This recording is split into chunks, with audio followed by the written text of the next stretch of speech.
Vena Melinda kini sudah mulai bertugas dan menyandang status sebagai istri Ferry Irawan. Oleh karena itu, akhirnya Vena Melinda baru mengetahui sifat dan kebiasaan Ferry Irawan setelah menikah. Hal ini disampaikan Vena Melinda dari tayangan di kanal YouTube Intens Investigasi, Rabu, tanggal 9 Maret tahun 2022. Barulah ketahuan oleh Vena Melinda ternyata tabiat asli Ferry Irawan selama ini. Vena Melinda diketahui juga menerapkan peraturan untuk Ferry Irawan setelah menikah.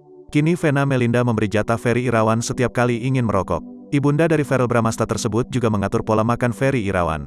Vena Melinda tampaknya benar-benar menjaga kesehatan Ferry Irawan. Sekarang yang sudah beda adalah jatah merokok.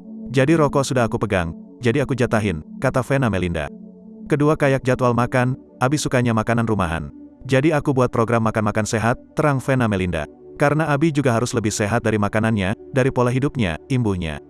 Vena Melinda bahkan meminta Ferry Irawan untuk menerapkan pola hidup sehat, yakni dengan rutin olahraga dan makan makanan bergizi. Barulah ketahuan, ternyata tabiat asli Ferry Irawan disebut Vena Melinda bawel dan manja. Vena Melinda pun hanya bisa menerima hal itu. Vena Melinda sontak memamerkan perubahan Ferry setelah menikah. Ternyata Vena Melinda menyuruh Ferry Irawan untuk ikut perawatan wajah bersama dirinya.